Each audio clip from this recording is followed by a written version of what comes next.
it was going to be that big problem watching this deal.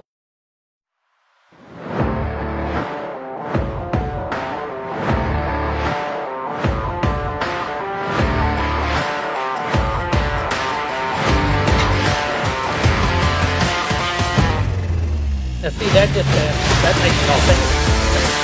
You hear the pop of the top. That's right, you should have waited. As we're live and they're all start talking. Hey guys, welcome to Real Unfiltered Talk. I'm James Bryan along with Dion Hibden, and happy Wednesday night, everybody. How you doing, D? It's good to be here. I hope the sound works today. Let's see. It does work. All right. Sound is working, so we're happy today. So I can pause that off. So we got some new equipment, and if it's really tinny, we're going to work on it as we go. And sounds not too bad. So I think it sounds pretty good last time I checked. We're doing pretty good. So good. I think I want to open the show tonight with Angler of the Week. I think that'll work, right? Because we do the Angler of the Week every year. We choose an angler that we really like, and today, for obvious reasons, I think our Angler of the Week is going to be Justin Hamner. You agree? I agree. He is the Angler of the Week, that's for sure. 58-3 over 3 days, Bassmasters Classic 2024 champion. You're the only one in the room right now that knows what that feels like. So kind of give us a feeling what's going through his mind today. Oh, it probably sank in. It's probably sunk in by now. Now he's a busy boy.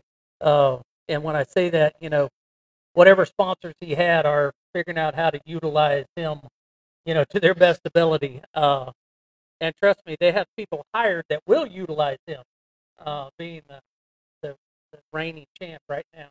But like I say, it normally takes a day or two to realize, hey, we're okay.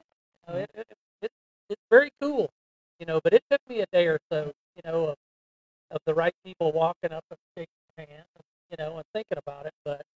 But he's a very deserving young man, and should be a great champ. I have time to change. Oh yeah. You and I have talked many, many times over many, many months about fishing in the past versus the present, and I kind of like tonight. I'd like to talk a little bit about how it used to be, not like way, way back, but let's go back. Let's roll the time clock back. Okay, 25 years, and I think I'm close there. Yeah. That put us in 2000. That's still pretty. Still have to go further. Let's go back to 80s. Yeah. Mid 80s. So guys that are new to bass fishing, or maybe they're the new hot angler, kind of want to paint a picture how BSS used to be under the reign of Ray Scott, kind of how they did things. And I think it's great to tell the story that when you qualified for the class, it was 35 anglers? Yeah. Back then. Yeah. 35 anglers. Tell the process of how that actually happened. Number one, let's start with, and I don't mean to interrupt you, but couldn't take your own boat. Nope. You fished out of their boat. At that time, everybody had the same identically rigged Ranger bass boat. Same trolling motor, same depth finders. Everything was exactly the same. Everybody had the same rig. You've got a tackle box. They would send you some sort of tackle system. The bags with small planos came along later, but when the first year that I qualified in '89, it was a large plano box, and the box was adequate. When you would go and pre-practice before the tournament, which was a month before the tournament at that point in time, you figured out kind of what you were going to do, what kind of water you were going to fish, stuff like that. And they sent you a fairly sizable plano tackle box that you could fill it with whatever you could get in it. Correction, I think it was a Flambeau. It could have been. I have one. It could have been. I have one of the Flambeau Bassmaster Classic box. 1 year at least, because I have this one hanging up there. Yes. So I've got a Bassmaster Classic tackle box. Sorry. No, got to be correct. No, I think you're right. But anyways, you could fill that box with whatever you wanted. There was guys would show up, with their tackle box, and they would have bungee cords wrapped around it just to hold it shut because the latches it was so full of stuff, In 1980, when my dad qualified the first time, it was a flyaway plastic. They put them on an airplane.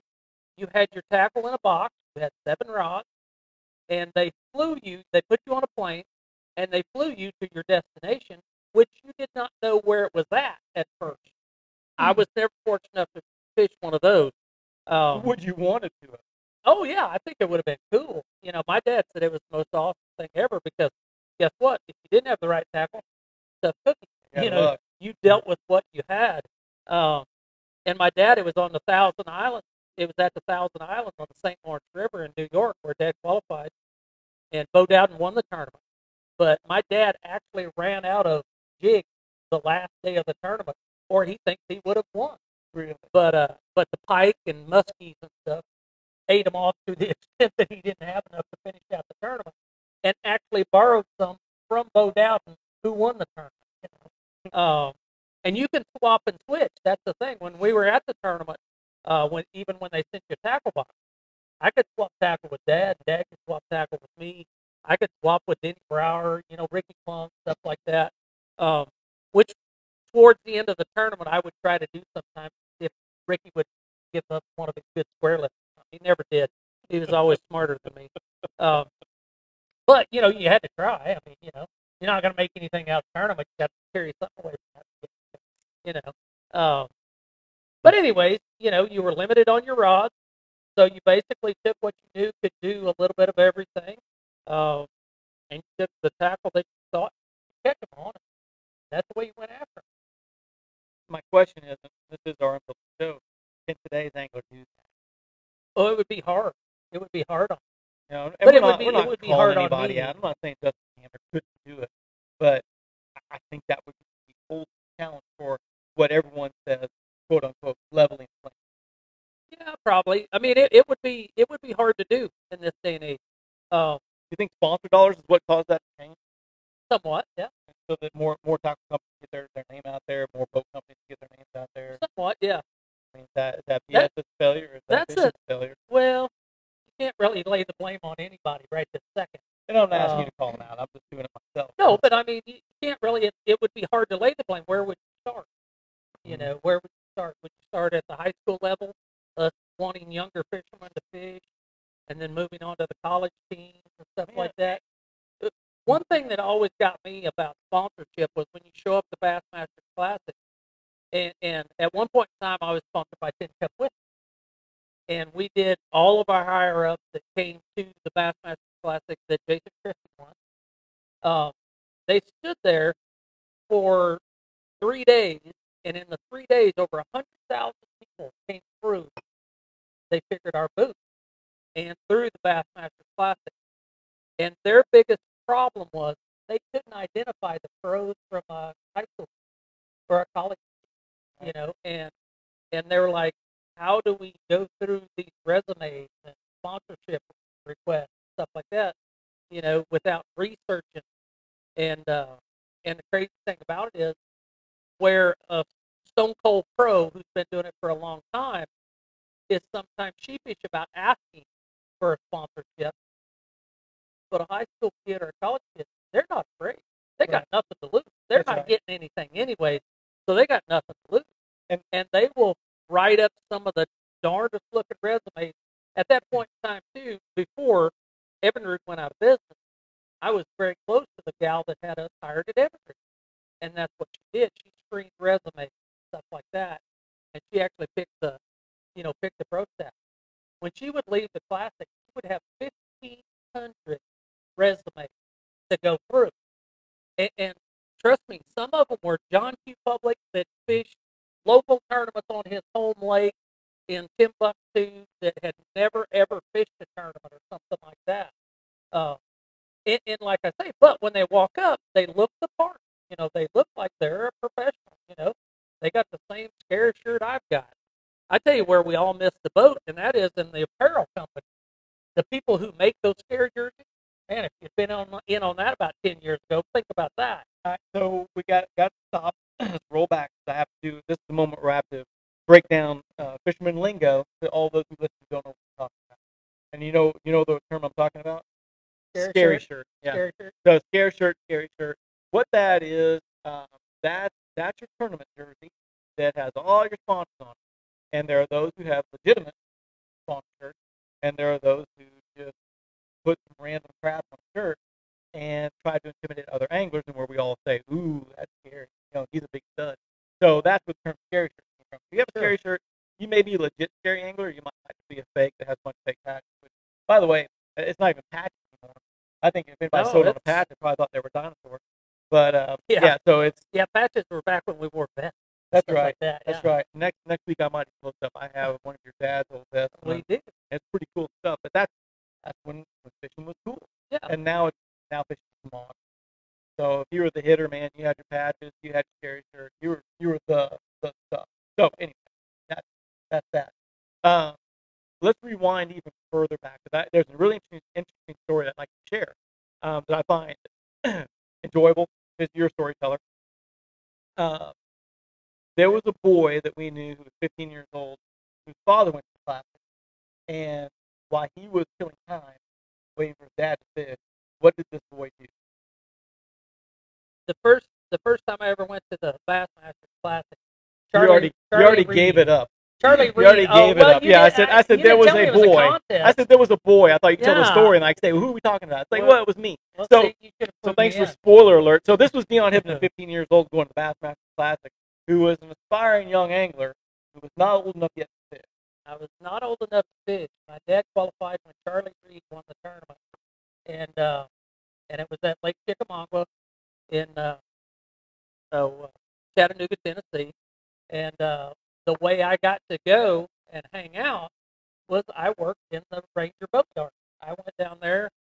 I helped every day with hooking up chargers, making sure the boats were gassed, just any little thing that I could do around the boatyard to help out Ranger boats. And they paid for me to be there, you know, and it got me close to the guys that, in just a 4 or 5 years short period of time, were actually helping me, like my boat, and fix my stuff.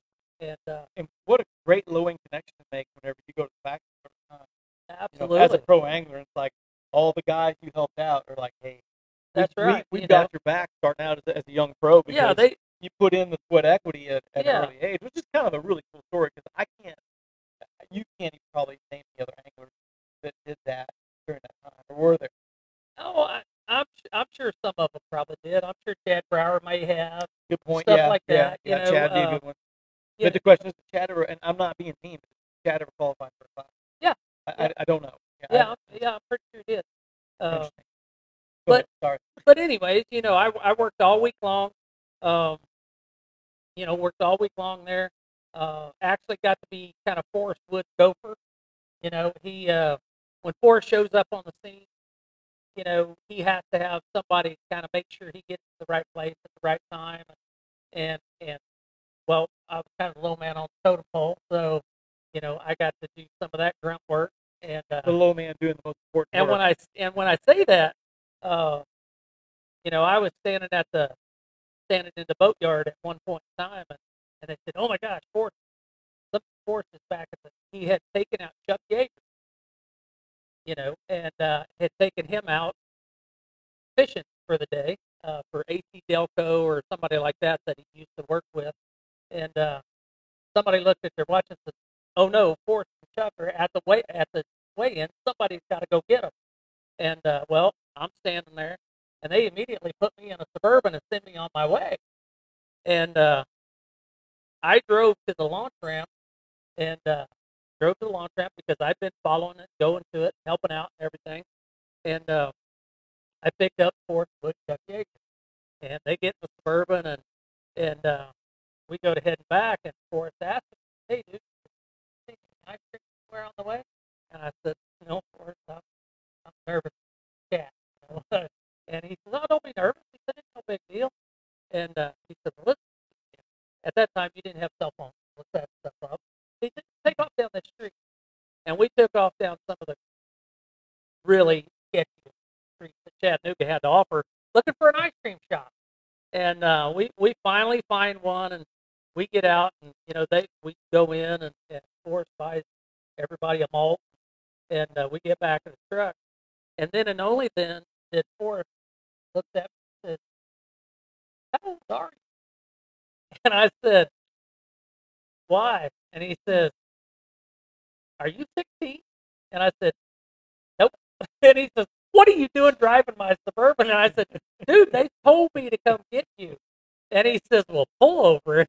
I pulled over and Forrest had to drive himself back to the motel, and with Chuck Yeager. with Chuck Yeager, yeah, Good stuff. yeah, it was pretty crazy. All But yeah, that's true. all the great Chuck stories. should have been driving. Test Yep. pilot that. Yeah, tonight, hey, we have an audience tonight, so they don't know how to be quiet. So I just was All just right. letting that be out there. So here's the background. But that was good stuff there at Chuck Yeager. That's cool. Yeah. And again, all of our stories, you can choose to believe that, or not believe it, but only us know. Well, the the truth. thing of it is, Forrest is gone now, so Nobody's he there to can't validate it, confirm so it. we can make up whatever damn story we I want. think Chuck's still alive, though. I don't know. I think Chuck Yeager's still alive. Huh. We'll have to get somebody to look that up on YouTube or on their probably. phone. So yeah, so great classic. That's our show tonight. No, I'm kidding. I'm done. No, it's good. So another classic out of the book. Guy led from day 1 to day 3 or 4 days. No, 3 days. 7 days. They shortened it up 1 day so they can get most stuff on the week. Gotcha. So first one to ever go bell to bell, leader from the beginning to the end. Hats off to him. He was almost overshadowed in the news today with Hank Parker. Yeah, This week. a little bit. And as we've always said, we don't want to get into the live scope discussion, but however, big news. You have, a very well respected anchor report, other than the ones who are using social media to try to get notoriety. Hank Parker didn't want any notoriety for it, but went out and spoke against live scope, which is very interesting in today's situation. I would like to say that I'm against it. I'm not for it. I'm not against it. I think it's one of those deals we're evolving, but I'm afraid everybody's got to be careful. Where are we evolving to? Right. What message are we sending out? Used to be, you had to get a certain amount of knowledge to be competitive out there in the fishing industry. And when I say fishing industry, I mean crappie, bass, whatever. And I'm not knocking these new kids because they do have a knowledge. They possess a knowledge that I don't have. But is that what they got? Right. Because surely there's going to be a few tournaments along the way that you can't use. And are they just going to take their lumps in those? I guess my biggest question is, and this was my thoughts this week, because we talk a lot off the air. We really go really unfiltered, off the air. We try our best to not go totally off the hook or off the chain. But I started thinking to myself that the tournament directors chose lakes that did not have, and were a larger body of water. And for those who listen all over the country, I can only make reference to like the Ozarks. I don't know what the good average fisherman was like 6 8. You would agree, right? Yeah. The 9 to 10s are just unheard of, but trophy fishermen don't come. Big fish hunters, live scope guys don't come. And tournaments, they still don't break that 22-pound barrier. So even though they use live scope, the fishery still holds that 20, 25 class cool fish they always have. They found another technique to do it. So my question is, if you go to bigger body water where it's not so easy to locate, is that something maybe tournament committees look at when selecting lakes versus and coming from a background where I've dealt with CDB and tourism and organizing tournaments on lakes, you can choose a lake to be the best fishery. You don't get as much money as one that's a press tournament. So tournaments typically go to, and I don't mean to get into, there is a question. Tournament groups do go to lakes that need tourism, and the pros' responsibility is to come to the lake and highlight it, because that's what make it look good, so that tourism promotes. That's why you have honest people and the unfiltered. That's why tournaments exist. Guys can all get together and you can all put $1,000 in that, pay it out. No big deal. Television's there for another reason. Yes, they want to see great catches, see the highlight the anglers, but the real untapped secret is the showcase the lakes. You'll come and visit, spend money, stay there, and go to the restaurant and use their guides and find the fishery. So I'm kind of wondering if maybe, there's a big call to boycott live show, the forward-facing sonar, but maybe we just go to bigger body water. think that might? The question now is, do you think that would help the situation? I personally don't think they'll ever be able to do. I don't think there's too many other variables that are in on choosing, where we go in fishing tournaments. And Ray Scott would tell you right up front that he picks them because of where he can get the best venue for having a tournament, Right. and the money and stuff like that.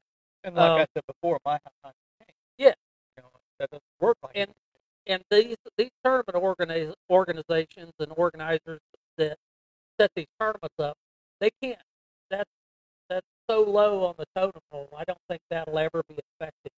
Mm-hmm. So they it's our responsibility. Ray Scott would also tell you, he says, it's not my responsibility to take you someplace where you can catch them. Right. It's your responsibility to just figure it out. And that separates a pro from a recreational angler. That's right. Breaking down the water. You could go to the Alton Pool in Illinois and weighing 14 pounds in 3 days. Still, you weighed in 14 pounds in 3 days on a place that virtually was terrible. We went to the Harris Chain one time where they have broken records and had the worst bass tournament ever because of a fish kill. Sure. But we still, Mike Folkstead still won the tournament. He still caught more than second place. And to make it look like it does on TV now, with the way some of these guys are catching these big old stringers of bass, that just, we are a marketing tool for the Board of Tourism for every lake we go to. Correct. Okay, how the Sabine River is still in business ever at all? How does that work? Because they ain't caught none in 3 tries. And that's crazy, because that's the best fishermen in the world, and they're doing the best they could do to just scratch up something. But they still keep them coming back. There's bound to be somebody else making some money there somehow. But then you go to Toledo Bend, that's always been a recreational bass fishing mecca, and these guys go there, they break records, and stuff like that. You talking about Pacific Lakes and 23 pounds of stuff. Lawson went to Table Rock Lake 2 weekends ago. A kid that was not old enough to drive, a 15-year-old kid, and an 18-year-old kid won on Saturday in a tournament that Lawson fished, and then an Anglers in Action on Sunday, and won them both. And on Saturday they had 5 that weighed 28. On Sunday they had 5 that weighed 31. I can tell you right now, I can count all on one hand how many stringers of bass I've seen over 31 pounds in my lifetime. And these are 2 kids that neither one of them are old enough to drink yet. Right. My hat's off to them. I mean, if they can do it, that's awesome. But we're again, and this is the argument that I'm going to present. I guarantee that not go up the game throw a purple back wiggle wart in the shallows or spinnerbait and catch 31 pounds. They went out there and they found those big school and smallies, whacked crap out of them, and that's what separates the new board-based sonar youth from the old school guys that go 10 pounds back. I encourage everybody to watch the Hank Parker. Look it up on YouTube, watch it. Did he make any statements that weren't true? No. Did he pick a side? Kinda, a little bit. But he just pointed out what a lot of the old timers think. Where is our sport headed when it comes to these kids are learning less and less and having more success with only one basic tool, Right. The fish and tackle industry. Don't get me started. Don't get me on a soapbox. They're buying less and less tackle because it doesn't take the same. You need a few shad-looking bait. We're coming back. A few shad-looking bait in a couple different sizes in the offering, and you just, and this sounds like I'm beating the drum on, not using jigs anymore. No, you're not. Because one of the best live scopers is the little kid from New York, kind of a stocky built 19-year-old that catches them on a big jig all the time. Right. But but it's still, you're limiting the tackle that's being Yeah, sold. so let's go. I'm gonna pull the real unfiltered card tonight. The tackle manufacturers today should be absolutely damn embarrassed. They should be ashamed of what they're doing to the market, because what they're trying to do is innovate this new board-based sonar base, and it's a joke because everything that's out there has already been made. And I'll give you an example. I had a guy come in today, and he was asking for a specific new crappie bait that a company made, and I'm not going to call him out tonight. But he's like, "Hey, it's bigger body bait, it's a minnow, and it's like this is what it's called." So I was like, "I've never heard of that." Well, it's a new bait they put out, and the damn thing is, and if anybody goes, like, you can go online, look at this, look up a fin dash S minnow. You remember those? Yeah. A fin S minnow. It's a minnow with a fork tail with zero action. It does nothing.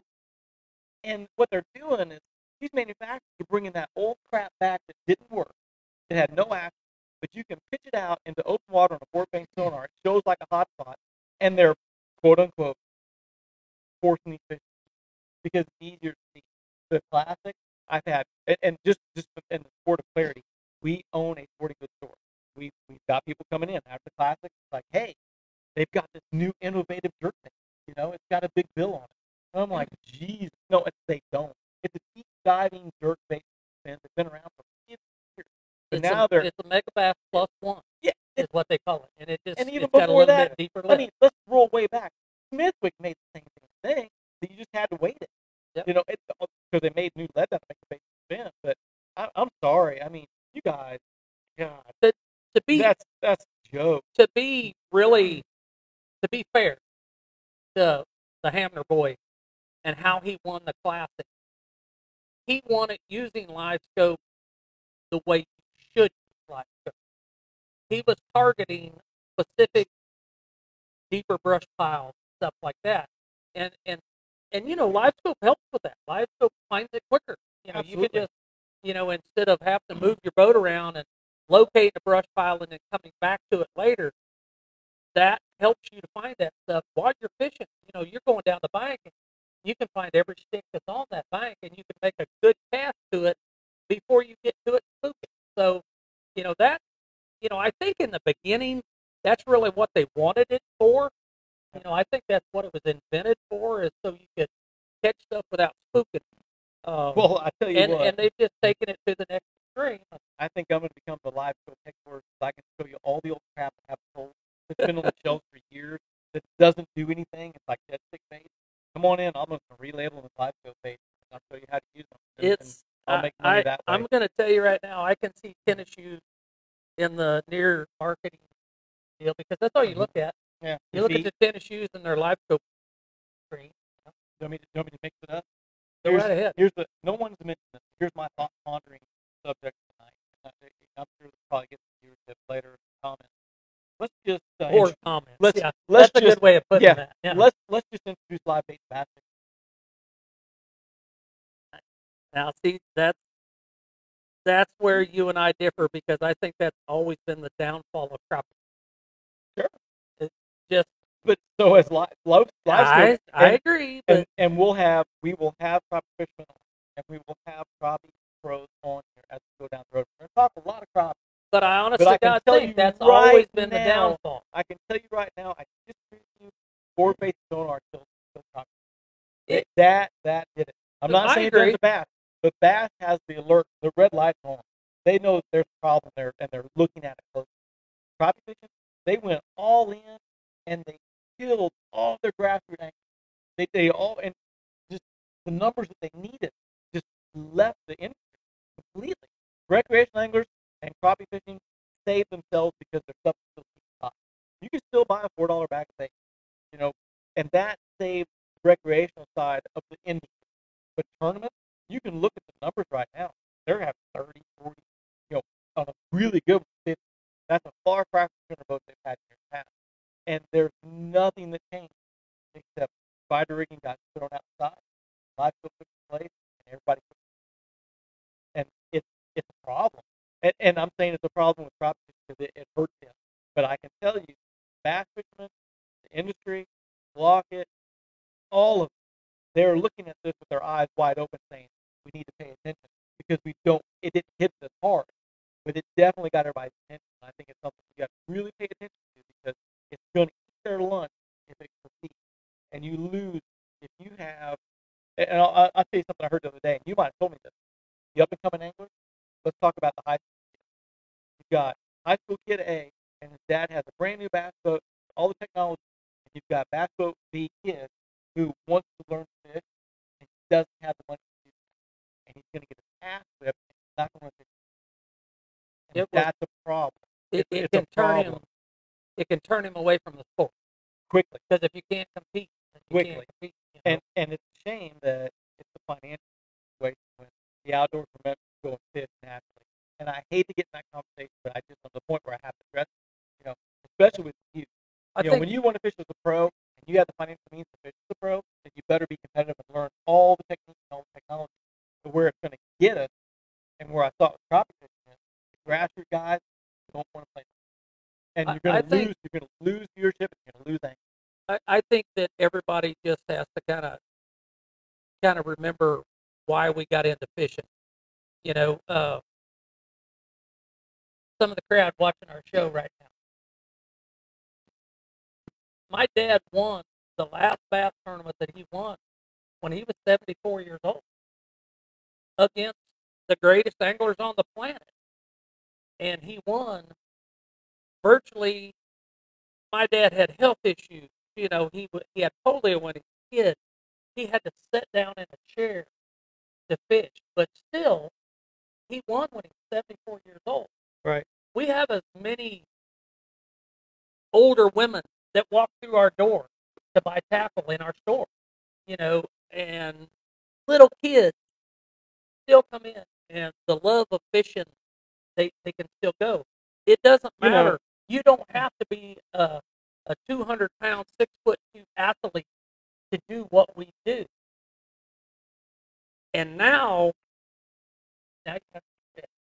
That's right. And when I say rich, you don't have to be rich, but still, you got to have pretty deep pockets to go out and spend $3,000 to $5,000 on a piece of equipment to be competitive. That's right. And that's just a strain on something that I grew up doing and loving. That now, do I feel inferior? A little bit. You should, because you're old like me and you can't figure that crap out. Well, it's not hard. That we can't figure it out; it's that we don't want to. I guess that's it. We don't want to. We're too hard-headed to do it. But my son Lawson, same way. He can do it, but he grew up watching his grandpa Guido do it the way he wanted to learn how to do it, and he was so fortunate to get to spend many, many hours in the boat with a guy like that. Now, everybody doesn't have that same opportunity, but Lawson is going to have a hard time because he still thinks he can do it the old school way. And I'm going to tell you right now, I don't think it can happen but just once or twice a year. In a 10-tournament schedule of the Elite Series, there's only going to be 2 or 3 tournaments that won't be dominated by forward-facing sonar. Right, but I just have to say that, and I've said this in previous episodes, I'm going to say it again. I think nature will find a way to defend itself against that. I really believe that. I think it's going to take some time, but I think that's still something that's in the cards for how we're going to... Even though a fish's brain is the size of a pea, they say, they're still going to adapt. They're going to adapt to it. They're going to change because of it. God, I hope it just drives them back into the deepest cover they can find. So, because that's the way I like to chase them. Yeah, I know. So, I mean, that's... But who knows? Okay, so I'm taking this sticky note off. It says add live bait to bass tournaments, and you said no. But I think that would really mix things up. And no, I don't. I don't want to. I don't want to bring about live bait. I don't want to offend anybody. Right. But I truly believe in the grand scheme of crappie tournaments forever. That was always its drawback. I never want to put... There's something about the day before the tournament, walking into a tackle store and saying, I need 2 pounds a minute. Right. It's just not... and I can't say that that's not the only way to catch them, because But not when anymore. it's really, really tough, it is probably the best way still. Today, it takes a hair jig and 13-foot rod. That's right. And that's it. And that hurt the crappie industry. And a $6,000 piece of electronics. That's right. And you can be the best crappie fisherman in your lake. I mean, we're going to have some guests on later on in the year as we go on, but I have touring professionals that want to come on that no longer fish because A, it's no fun anymore, and B, they don't want to fish to that style. It's just no good, and it's just hard to make yourself change. It's tough. It was too good for so long. Me and my roommate that of my whole career, pretty much, Peter T. We made the comment many times that we just need to get out of the way. Have you talked to him yet? Is he going to come on? Well, yeah. Okay, sure we'll get him on too. So that's another good one. We are not adapting with everything else. We're dinosaurs. We just need to get out of the way, let it move on, and progress to where it's going to.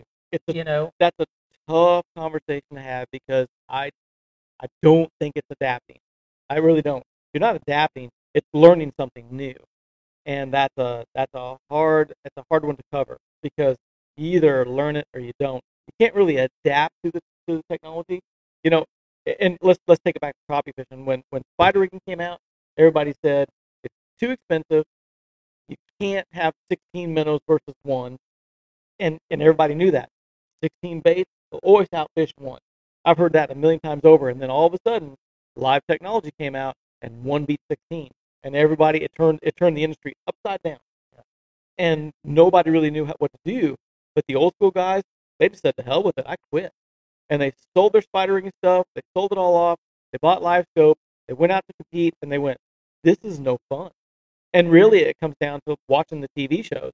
Now we've got a problem where we've highlighted an area, brought the pros in to showcase it, and people have lost interest watching the show because they don't want to watch the back of a guy's head staring at a screen. I talked to one of my friends that's he's in marketing, and he was in marketing for a liquor company, and used to be the back of your jersey was a small part of the advertising. That's the hot spot. He said that's coming back. Mm-hmm. He said the back of your jersey is much more important than the front of your jersey now. Right. He said because that's all anybody sees is from the neck to a guy's butt crack. That's the only thing they see, and you're just gonna. I would like to say that I see something changing, but I don't know how they can. I've thought about it a lot, and I don't know how they're going to change it. Because they're kind of getting what they wanted. Also, they wanted the youth to come back into it, and they are. There's more young people in there now. But here's my opinion of it, and this is going to piss some people off really, really bad. I watched the Bassmasters Classic, the last day live weigh-in, and there was times when I won the Classic that Hank Parker came into the Coliseum and went around, and you could not hear yourself to talk to somebody sitting in the chair next to you. They were screaming so loud just for him. When my dad would come in, every red-blooded, jig-throwing SOB on the planet would stand up in their seat and cheer for my dad. I watched the whole live weigh-in the last day at that thing, and you could have had a casual conversation with anybody in the room. Right. There was no cheering. There was, when the kid won, they clapped for him, they cheered for him. But the enthusiasm it wasn't there. Right. And that's sad because that's the greatest show on earth. That's the biggest thing bass fishing has to offer. And it was mediocre at best when it comes to and when I say fan participation, you can only cheer for who you want to cheer for. Most of those guys in the top 10, nobody who knew who they were. Well, that's what I was getting ready to say, and I just want to share this with you really quick. I'm an educated bass fisherman, and I watch it every day to some extent. Same deal. And I knew 3 or 4 guys out of the top 10. I know 2 in the top 13. And That's three scary. and three because now I know who Justin Hamner is. I had no idea who he was prior to the Classic at all. The only other person I knew in the top 10 is Hank Cherry Jr. That's it. I went down the list I'm looking at, and I don't mean any disrespect to these professional anglers because they earn their spot. I don't know any of them. And I got to 13th, Bryant Smith. You don't know him, do you? Yep. Do you know how I know him? I don't know him because he's an angler. I know him because I went out in California, worked as an MC for a bass trail out there, and he fished there as an up and coming angler. That's the first time I ever met him. You know, other than that, I wouldn't have known who he was. I'll tell you how you can recognize him and look him up, and that's what Zaldane's podcast of the most expensive rigged bass boat. And that's Brian Smith. And it's Brian Smith. You know, and then it gets down. He has 4 units on the back and 3 on the front. Yeah, I saw that. And these are all 16-inch units. These are $5,000 a piece. And he has 7 of them on his boat. People thought that was a Photoshop, but that was real. That's real. That was real. Now, he's obviously sponsored by the electronics company. Yeah, because nobody's going to pay that kind of money for that stuff. But even if he did, still he feels, and he made it plain on that podcast. You know, on to Zaldane, he's like, if you're not doing it to this extreme, you are not going to be as competitive. Right, and that's live side scan, that's live forward scan, that they're using that individual screens for everything for each live, and he's got live shooting in every direction, and that's whatever, that's fine, but let's scale it, and we're talking about live scope, which is Garmin.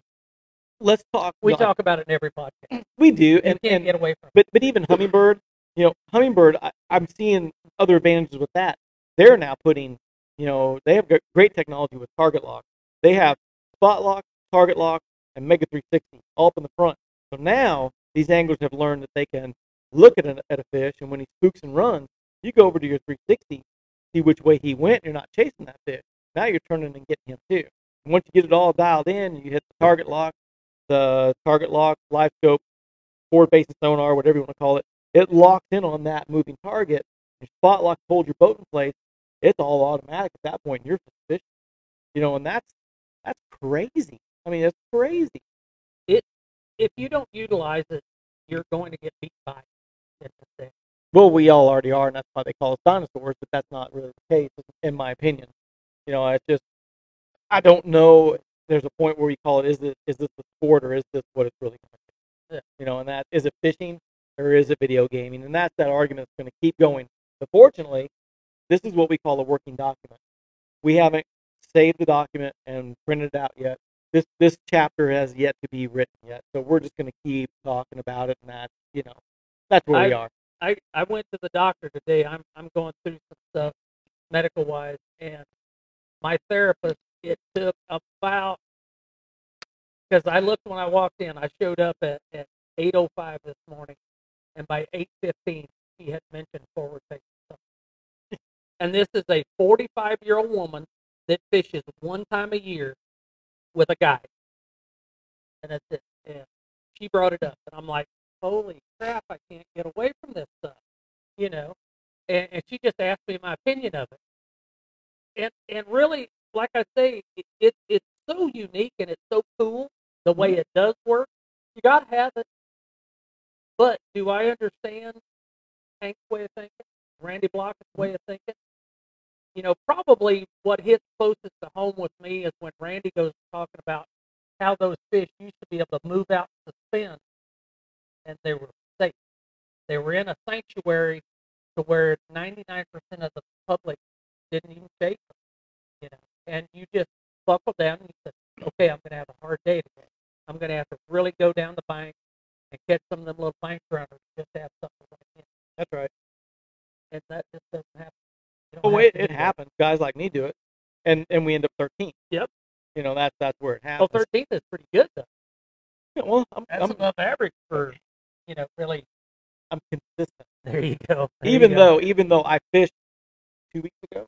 Yeah. 2 weeks ago, I went out first tournament season. My dad and I fished a club tournament together, and I think I caught one short fish for the entire day. granted, fishing with dad's a great day. You know, anybody gets fished with a dad's a great day. But he hung a 552, I think, which was the third biggest bass of the day. And when he hooked it, he's like, dude, I got a 5.5, 6 pound bass. And I said, dude, that's like a 4. You know, and we threw it in the live well to think about it, you know, but it was a good fish. It was 552, but I'm so far out of it now that I catch so many small fish so consistently that I've lost track of what a big fish actually looked like. So it's kind of embarrassing. It'll come back. It was It bad. just takes one lucky bite. It was really bad. But, you know, on our structure talk last week, you know, we talked about putting structure out, and I've got them all lined up outside. I'm waiting for the water comes up. And then we're going to have that conversation again later because I'm not going to put it out there where people can see it. So that's that. It's just I tell you what it's going to be like. It's going to be one of those deals where the old timers against the young guys. Right. It's going to turn into the Civil War of bass. Civil War. and it's going to be one of those deals. I got to beat those guys, you know, and I can tell you right now, I work very hard not doing it just so I can win some way else. And say, I told you so? Yeah, so I can say, look at that. I didn't have to do that. I'm looking kind of forward, and I haven't told you about it yet, but upriver, mid-40-mile marker. And for those that are listening outside of Missouri, you know, we're here at the Lake of the Ozarks, which is our home water. 50 and over tournament schedule coming up on Tuesday. 50 and over, so you're in. I had to modify the rules so I could. Yeah, it was 55, and yeah, I said, this is not going to work. It's not going to work for me. When me and your dad fished it, it was 55. Right, so I know people. You got some pull. I got connections. You and the Angry Pirate are tight right now. He's going to be on the show. What'd you have to give him? Free jigs or something Nothing. to get him to lower Nope. to 50? Nope. This is I'm how not scared now. I went old school. I said either you let us in or I'm going to get on the podcast with everybody that your tournament suck and you go back to fishing. Me and Ed are not scared of you young ones. You should be. Yeah, you 50-year-olds, bring it on. Nothing's gonna. And this is the best thing ever. When you get 2-time world champion, you never got Angler of the Year, did you? No. Yeah, your dad did. Yeah. I didn't. Just didn't hype the I didn't expectations. red man golden blade. Nothing does a grassroots angler more pride than to whip a pro's ass. So that day is coming, and we're gonna have a conversation on the following week when these tournaments we're all fishing together. It's like we're gonna have everybody on the table, and we're gonna talk about just the tournament, what we did, and how the youth kicked your ass without live scope. Don't bring that pain on yourself. It's okay. I'm warning you right now. Don't do that. You know what your dad used to say? You want to fish for boats? He just like straight That's up. right. He's like, "You got your title?" That's He's like, right. "You want to run your mouth?" I'm like, "Ooh." Somebody walks up on the dock to me and says, "Wow, I skinned your ass today." I said, "I bet you $1,000 can't do it between now and dark." You know, and that almost always shuts them right up. They shut them right up. It's like, okay, how much money you got in your pocket? That's right. It's like, whoops. So yeah, so we've talked about a lot. We're about there. You might beat me every now and then, but you're not going to beat me every time. I think I beat you every time I've ever fished against you, so we know. Never beat Dad, but you always fished way down. You were kind of weak. So when did we fish against? A lot. I can pull back some old records. We fished Heartland Pro-Am. I fished Central Pro-Am. You know, you just didn't know who I was. Oh yeah. Central Missouri Pro-Am? Yeah, I fished Central Pro-Am. Yep. Dude, that's the Jackie Davis. I thought I was like the greatest one ever to fish. Nah. No. Okay. My name was different back then. Change your name. That's right. Change your name. Love it. So yeah, we're done. What's our? We're done. Yeah, we've got a shameless plug. Shameless plug. Tonight, I'd like to talk about the Big Bass Bass. There you go. One of the nation's biggest big bass fishing organizations out there. Very respectable company. Carroll boys and girls have done a tremendous job building it into a mega empire. Coming to the Lake of the Ozarks, April the 20th and the 21st. $100,000 to the largest fish caught. It's a 2-hour buy weigh-in. They pay 30, 40. Well, I got the flyer right here. The shameless plug, and just so we're all clear, they did not contact me. I did not promote them, but this is huge to the Lake of the Ozarks. They do it twice a year. The April tournament's coming up. $144,000 in bi-hourly payouts. 3 overall top prizes. $100,000, $20,000, $10,000, and $5,000. And they do $500 for exact weight prizes. This is a amateur tournament. They screen out guys like you. You can't fish. and it's a great organization. They're even giving away boats now. I think if you pay early, oh no, I take it back. This year, every paid entry into the event gets one entry into a drawing to win a Phoenix 818 with a Mercury 150 Pro XS. So that's a $40,000 boat. You don't have to be present to even win it. You just have to sign up for the tournament. So this is a great thing. You can donate to the food drive. They have a Hope House that they do, so you can donate money to that. They generate and give money back to their communities. This is a great event for every amateur angler. And if the Terrells are listening, we're looking for free entries, so you can sponsor us. So we appreciate that too. So that's the shameless plug tonight there.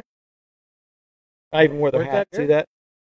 That worked out great. Yeah. What do you got? I got one son that can fish. That's right. So, but that's the way it works. You got anything? No, not really. Not really. I think it was a good show. Here's what we've got coming up. I've booked some guests. So Nice. for the next 2 weeks, I think we're 27th. So yeah, coming up next, I think is April the 4th. But I can get the calendar out here and look real quick. I'll tell you. April the don't allow calendar. April the 3rd, which is a Wednesday. We have the world-renowned Jim Dill that's going to be on the show. Our first guest ever. He is a local guide. He has won multiple BFLs, Toyota Series. He's a guide here at Lake the Ozarks, and we've got some good stuff to talk about. He was pretty excited. He had some things to discuss, and he started sending me text messages. Like, let's talk about this. Let's talk about that. And I said, Dion, we decide what we talk about. You're just going to come on the show and we're going to talk about it. And I said, let's talk about what happened to you at one of these tournaments. And he went, okay, we can talk about that. And so I'm not going to tell you about that, but there's some really great information out there that he's going to have. And then the following week, which is April the 10th, I have Jody Hughes scheduled for an interview. And one of the things we talk about for one of our future shows is fishing etiquette and dock etiquette for the angler and the dock homeowner nationwide. And I thought, who better to bring in than a retired law enforcement officer who's on the water, who is a licensed guide, and who is a tournament angler. And we started chatting this morning. We talked a little bit. He came in the store, and we talked a little bit about situations that have happened as a law enforcement officer, things that have happened as a tournament angler.